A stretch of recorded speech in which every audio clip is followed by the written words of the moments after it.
Salam, hər birinizi xoş gördük. Bu videoda mən sizə 30 may tarixində Artinin təşkil etdiyi sertifikasiya sınavının biologiya ixtisası üzrə kurikulum suallarının izahını verəcəm. Gəlin vaxt itirmədən sualların izahına başlayaq. İlk başda bunu qeyd eləyək ki, birinci sualımız çox asan bir sualdır. Ümid eləyirəm ki, hər kəs buna düzgün cavab verir. Bizə deyir ki, interaktiv təlimin xüsusiyyəti hesab edilmir. İnteraktiv təlim nədir? Yəni müasir hal-hazırda bizim istifadə elədiyimiz təlim, hansı ki, kurikulum əsaslı bir təlimdir. Buna biz başqa adla fəal təlim də deyirik. Əsas xarakteri xüsusiyyəti nədir? Şagird mərkəzli olmalıdır. Biliklər tətbiq olunmalıdır. Subyekt-subyekt münasibətləri olmalıdır. Əməkdaşlıq prinsipində həyata keçirilməlidir. Uşaqlarda 4K bacarıqları formalaşdırmalıdır və adətən yeni bilikləri şagirdlər özləri araşdırma yolu ilə əldə etməlidirlər. Yəni şagirdin aktiv mövqedə olduğu bir təlimdir. Buna görə də A variantı, yəni müəllim mərkəzli yanaşmanın əsas götürülməsi yanlış fikirdir. Ümumiyyətlə müəllim mərkəzli yanaşma qaldı ənənəvi təlimdə, yeni müasir təlimdə biz müəllim mərkəzli yox, şagird mərkəzli yanaşmadan istifadə eləyirik. Biliklərin yaradıcı tətbiq edilməsi varmı? Var. Yeni biliklərin araşdırma yolu ilə öyrənilməsi var. Qarşılıqlı təlim, bayaq dediyimiz subyekt və əməkdaşlığın nəzərdə tutulması. Təfəkkürə əsaslanırmı? Bəli, əsaslanır. Keçid alaq ikinci sual və ikinci sual çox adamda çaşqınlıq yaradıb. Çünki biz sualı düzgün oxumalıyıq.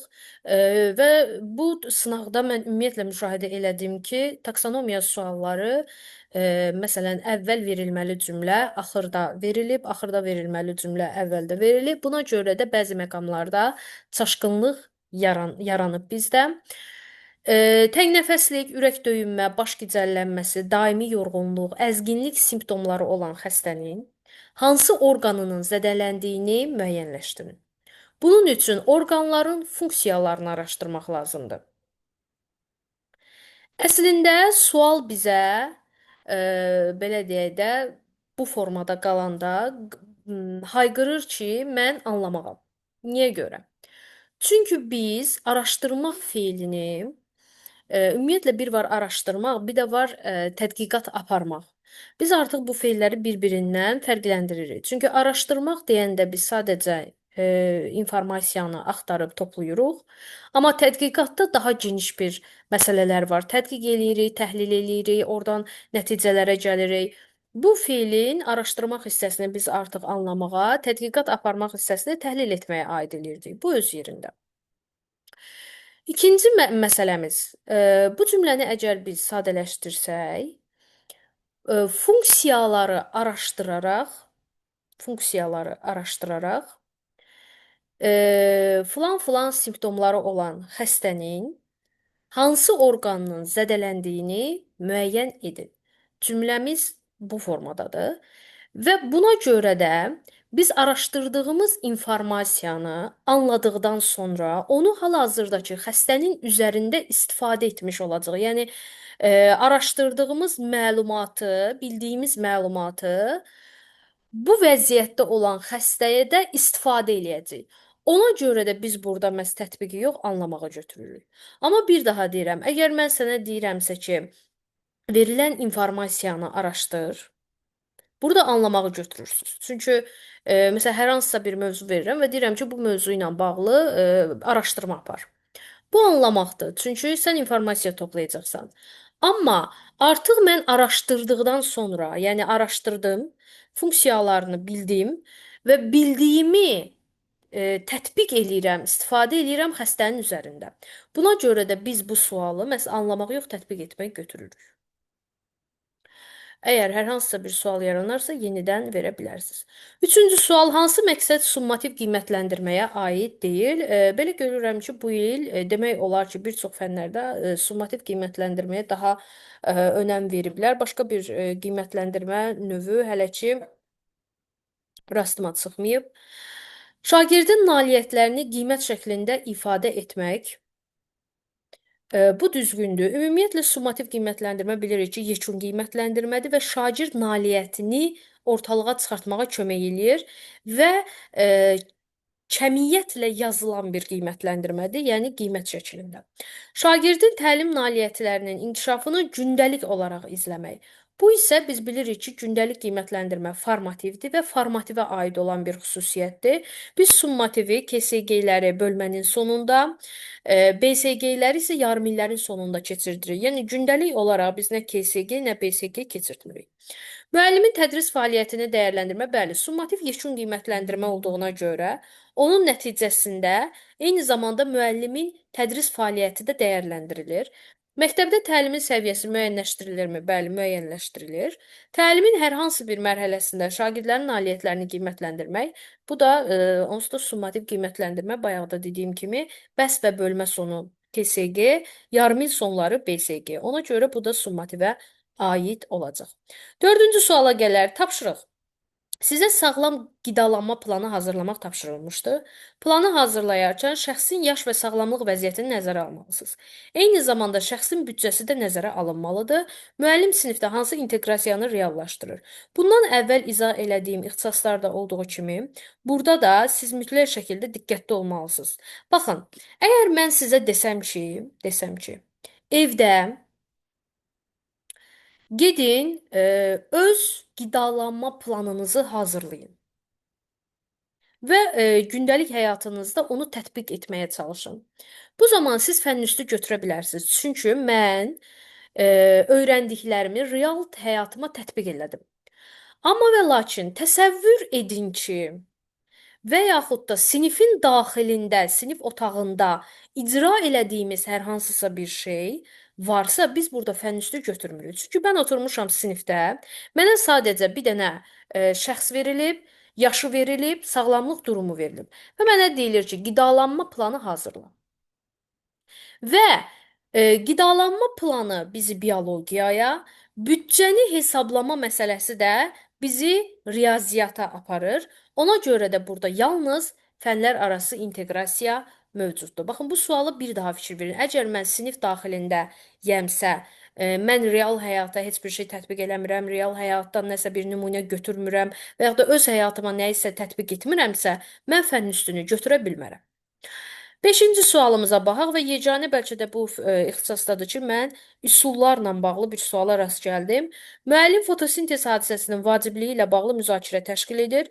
Müzakirəni elə aparır ki, şagirdlər bir-birlərinin fikirlərini dinləyir və deyilənlərdən çıxış edərək suallar verirlər.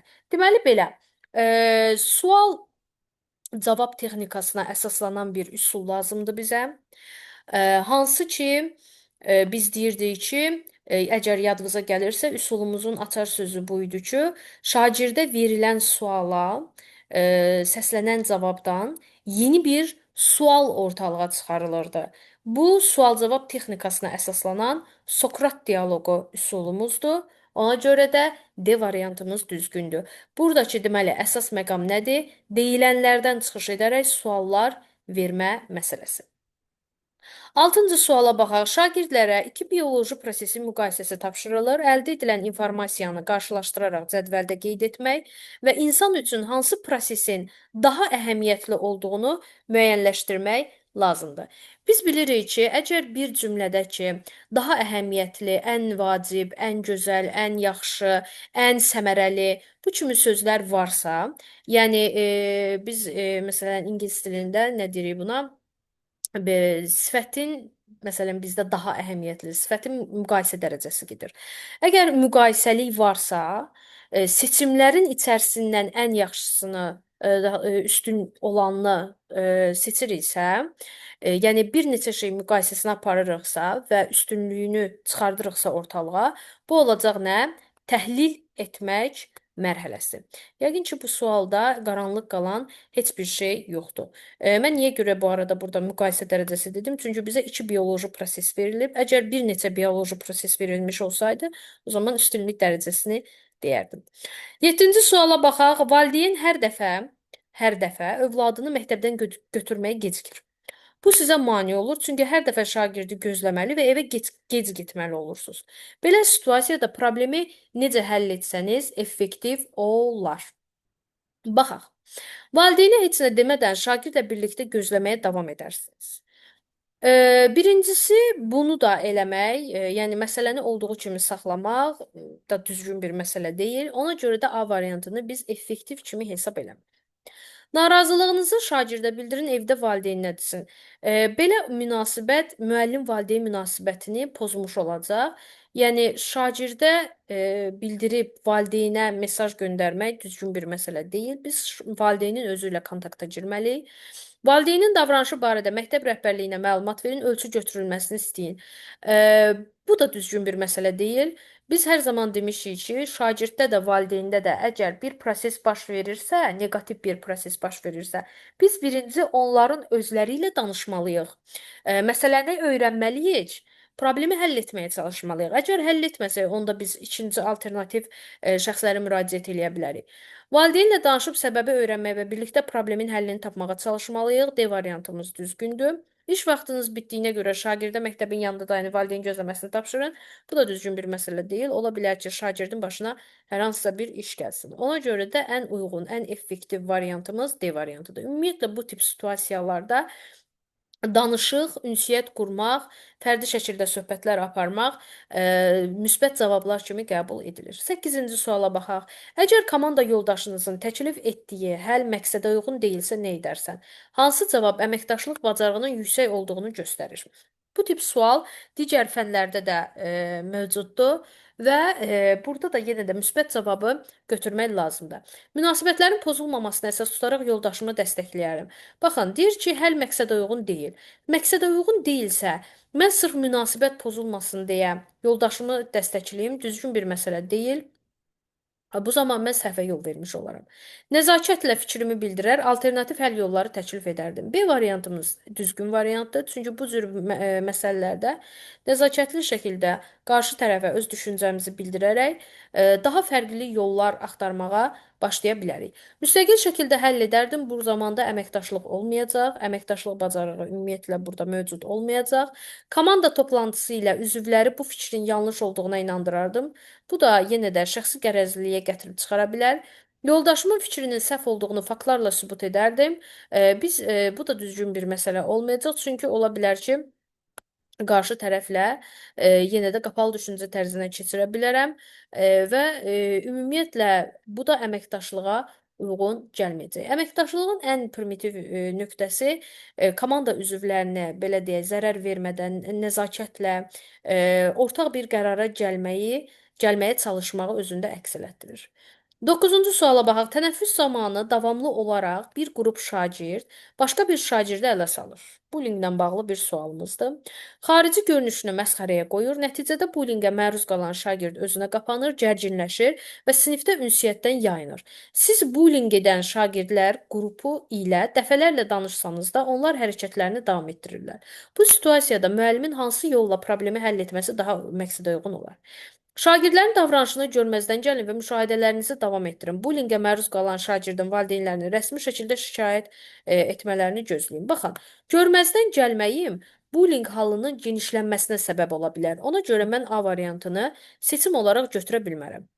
Bullying edən şagirdləri dərsdən sonra məktəbdə saxlamaqla cəzalandırın və digər şagirdlərlə bu cür davranmağın doğru olmadığı haqqında danışın. Bu da məsələni köklü şəkildə həll etməyəcək və bullyingə məruz edən şəxsləri digər uşaqlara nümunə çəkərək biz münasibətlərinin korlanmasına gətirib çıxarmağa və bullinin e, belə deyək, utanmasına, bullinin əməkdaşlıqdan qaçmasına, qrupdan qaçmasına kömək eləyəcək, yəni şərait yaradacaq. Ona görə də bu da düzgün bir məsələ olmayacaq. Bullyingə məruz qalan şagirdlə fərdi söhbəti aparın. Bəli, biz bunu edə bilərik. Emosional dəstək göstərin. Digər şagirdlərlə onların davranışı haqqında söhbət edin və prosesi məktəbin psixoloquna cəlb edin. Bəli, burada düzgün variantdır, çünki ümumiyyətlə biz ilk olaraq özümüz hərəkət eləməliyik, daha sonra məktəb psixoloqu, daha sonra rəhbərlik, daha sonra valideyn. Yəni ardıcıllıq bu formada getsə daha yaxşı olar və bilirsiniz ki, bu cür məsələlərdə hər iki tərəflə mən keçən deməli sınaqlarda da dedim ki, hər iki tərəflə söhbət aparmaq, problemin səbəblərini ortalığa çıxartmaq və birlikdə həll yolu tapmaq ən vacib məsələlərdən biridir. Nəticədə nə olacaq? Bu davranış problemi peşəkarcasına həll etməyə kömək eləyəcək, həmçinin şagirdləri problemin həllinə özlərinin gəlməsinə şərait yaradacaq. C variantımız ən optimal variantdır. Bütün siniflə dəyərlər, insanların fərqli olması haqqında söhbət aparın. Söhbət zamanı heç kəsin adını çəkməyin ki, şagirdlər utanmasınlar, amma davranışlarını düzəltsinlər. Bu da hər zaman belə deyək də önəm kəsb eləməyəcək. Plus da burada görünüş, xarici görkəm ilə bağlı olan məsələlər, dəyərlər, insanların fərqli olması, yəni bu biraz uyğun gəlmir. Ona görə də D variantını biz götürə bilmirik. Yəni ümumi bir məsələdir bu və prosesi həll edəcək deyə kəsin bir məsələ yoxdur burada. Yəni ola bilər ki, üstlərinə alınmasınlar həmin şəxslər. Ola bilər ki, yəni bu qədər elə apardığımız söhbət ümumiyyətlə heç onların belə deyək də, təsiri olmasın və ola bilər ki, bu proses yenidən davam eləsin. Yəni bu köklü məsələni həll eləməyəcək. Bullying edən şagirdlərin valideyninə məlumat verin, problemi evdə həll etməyə yönəldin, daha sonra prosesə nəzarət etməyin. Bu da düzgün bir məsələ deyil. Mən tamamilə işi valideynin də öhdəsinə ata bilmərəm.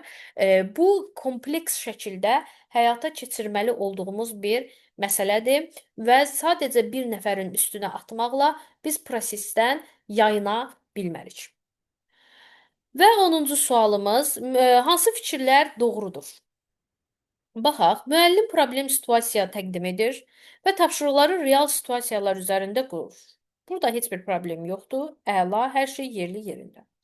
Emosional intellekt təşkilatçılıq bacarıqlarını inkişaf etdirirmi? Bəli, etdirir. Çünki emosional intellektin tərkibində sosial bacarıqların qurulması məsələsi də var. Qolmanın emosional intellekt. Və sosial bacarıqların da içərisində eyni zamanda başqaları ilə ünsiyyət qurmaq, təşkilatçılıq eləmək, liderlik, bu kimi bacarıqlar mövcuddur. Ona görə ikidə də heç bir problem yoxdur. Strategiyasız da metakognitiv bacarıqları formalaşdırmaq asandır. Xeyr, asan deyil. Strategiya ümumiyyətlə metakognitiv bacarığın köklü əsas məsələlərindən biridir. Müşahidə yolu ilə informasiyanı emal etmək bacarığı rasional təfəkkürün ölçülməsinə imkan verir. Ola bilər, burada da heç bir problem yoxdur. Müşahidə yolu ilə biz informasiyanı emal edərək şagirdlərin rasional təfəkkürün ölçülməsinə belə deyək, həyata keçirə bilərik. Dərsin məzmunu bütün şagirdlərə eyni şəkildə yox, müxtəlif şəkillərdə çatdırılması məqsədə uyğundur. Çünki bizim 20 şagirdimizin 20-si də eyni öyrənmə tərzinə malik deyil. Buna görə də biz müxtəlif şəkildə dərsin məzmununu şagirdlərə çatdırmalıyıq və düzgün cavabımız 1, 2, 4 B variantı olacaq. Ümid edirəm ki, sualların izahı sizə xoş oldu. Və qeyd eləyim ki, əslində suallarda 1-2 sualı çıxmaq şərti ilə təbii ki, çaşqınlıq yaradan bəzi məqamlar oldu, amma ümid eləyirəm ki, onların da izahını yaxşıca başa düşdünüz. Çox da belə deyək ki, qəliz deyil, açığı desək. Amma ixtisasla bağlı mən deyə bilmərəm necə düşüb. Çox müəllimlərdən belə müşahidə eləyirəm ki, ixtisasda bir balaca vaxt aparan və nisbətən belə deyək də çətin düşdüyünü mən müşahidə elədim. Ümid eləyirəm ki, hər birinizə uğurlar və ən dilədiyiniz, arzu etdiyiniz ən yüksək balı toplayasınız. Hər birinizin xoş xəbərlərini gözləyirik. Sağ olun, özünüzə yaxşı baxın. Uğurlar.